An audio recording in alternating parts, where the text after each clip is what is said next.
লোক প্রবেশ করে। আর আমার স্কুল থেকে আমার বাচ্চাদের কেড়ে নেওয়ার পর তাদের ড্রেস খুলে চেক করে তারা ছেলে নাকি মেয়ে। তারা তখন 2.5 বছর আর 9.5 মাস বয়সী ছিল। হাসিনা সরকার সামরিক বিষয়ক উপদেষ্টা, তার সাজানো সামরিক বিষয়ক উপদেষ্টা শেখ রেহানার দেবর মেজর জেনারেল তারেক সিদ্দিকী, তাদের সাজানো এটা ঘটনা ছিল, পরিকল্পিত একটা হত্যাকাণ্ড ছিল, বিডিআর বিদ্রোহ, কিন্তু এটা পিলখানা হত্যাকাণ্ড। তারা জওয়ানদের উপরে দোষ দিয়ে এটাকে এভাবে সাজিয়েছিল। তারপরে আসি, আমি যখন পিলখানায় ছিলাম আমাকে রুম থেকে ধরে নিয়ে যায়। আমি যে রুমটার মধ্যে ছিলাম সেটা ছিল ছায়ানীর নামে 3 রুমের একটা বাসা। আমার রুমে 3 জন হিন্দি ভাষী লোক প্রবেশ করে। 9 থেকে 12 জন লোক আমার রুমে প্রবেশ করেছিল, আমাকে রুম থেকে বের করে নিয়ে গিয়েছিল।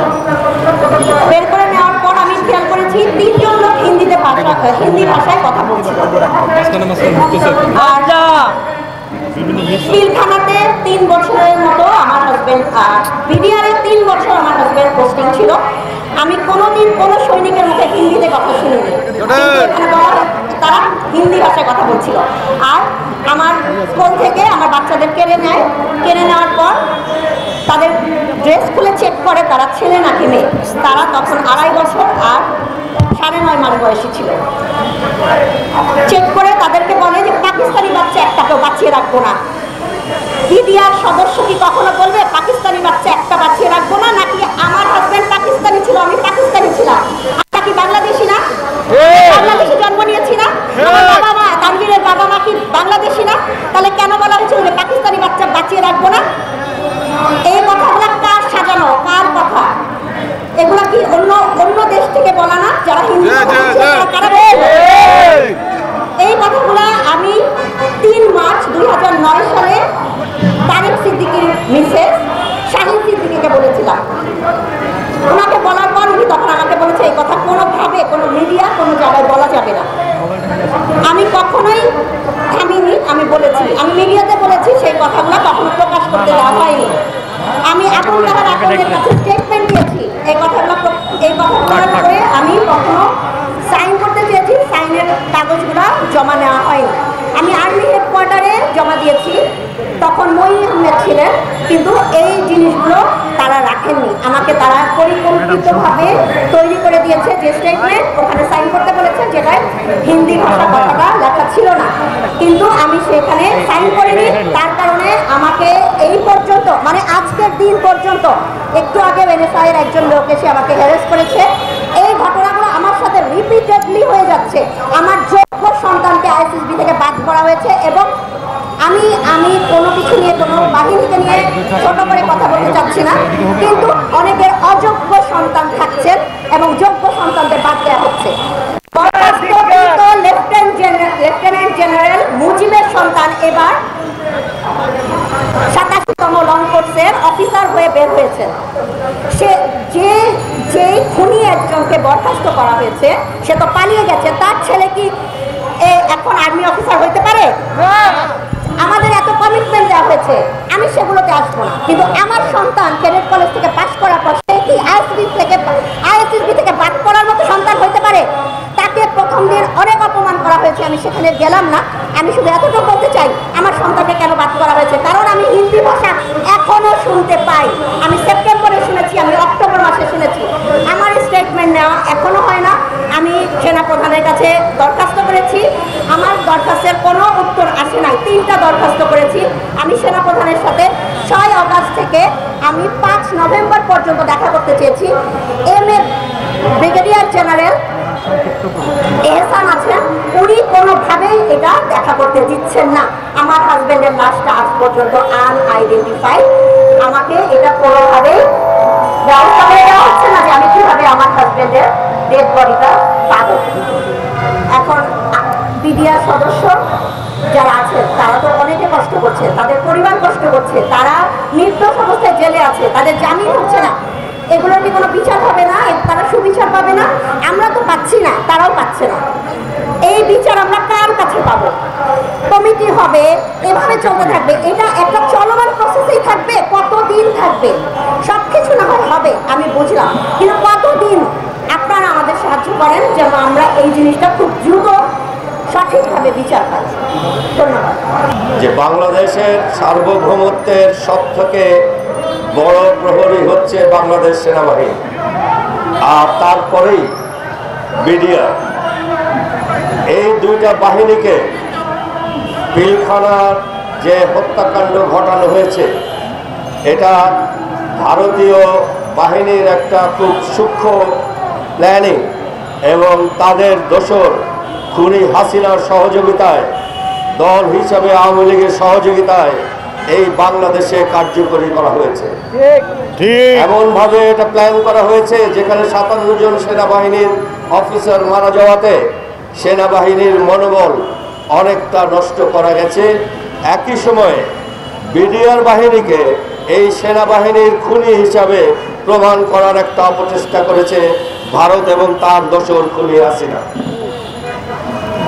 আওয়ামী লীগ এবং খুনি হাসিনা ভারতীয়দের সাথে এই জঘন্য একটা কাজের জন্যে আমরা সবাই নিন্দা জানাই, ধিক্কার জানাই এবং চিনে রাখি আমাদের চিরশত্রু এই ভারত এবং তাদের দোসর শেখ হাসিনার আওয়ামী লীগকে। আপনারা বাংলাদেশি যারা আছেন তারা যদি পুরো দেশের উপরে, সেনাবাহিনীর উপরে এবং বাংলাদেশের দ্বিতীয় শক্তি বিডিআরের উপরে আওয়ামী লীগ এবং ভারতীয় বাহিনীর এই আচরণের কথা কোনোদিন ভুলে যান, তাহলে আপনারা মনে রাখবেন আপনারা বিপদে আছেন। শত্রু চিনতে হবে এবং শত্রুকে সারা জীবনের জন্য চিনতে হবে। ভারত আমাদের একটা পার্শ্ববর্তী দেশ, তাদের সাথে আমাদের অনেক বিষয়ে আলোচনা হবে, ব্যবসা হবে, আত্মীয়তা হবে, বন্ধুত্ব হবে, কিন্তু কখনোই কেউ ভাববেন না আমাদের সার্বভৌমত্বের বিনিময়ে বা সার্বভৌমত্বের বিন্দুমাত্র ছাড় দিয়ে ভারতকে আমরা কোন রকম কিছু সুযোগ দেব। ভারতকে এটা বুঝতে হবে, বাংলাদেশের সাথে বন্ধুত্ব করতে হলে, বাংলাদেশের সাথে কোনো ব্যবসা বাণিজ্য করতে হলে আমাদের সার্বভৌমত্বকে কটাক্ষ করা বা এটার দিকে কোনো অন্যরকম দৃষ্টিতে তাকারও আমরা সহ্য করব না। বাংলাদেশে গত 24 সালে, চলতি 24 সালের জুলাই এবং আগস্টের 5 তারিখ পর্যন্ত মাত্র 16 দিনে 2000 ছাত্র জনতা এই সার্বভৌমত্বকে রক্ষা করার জন্য জীবন দিয়েছে। আরো 30,000 তাদের হাত পা বা চোখ হারিয়েছে। শুধুমাত্র বাঙালি জাতি পারে এরকম একটা অবদান রাখতে তাদের স্বাধীনতাকে এবং সার্বভৌমত্বে রক্ষা করার জন্য।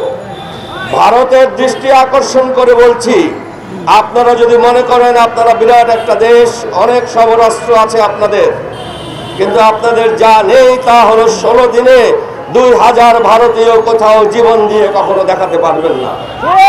আপনারা আপনাদের দেশকে প্রতিরক্ষা করতে যোগ্যতা রাখেন। আমরা বারে বারে প্রমাণ দিয়েছি।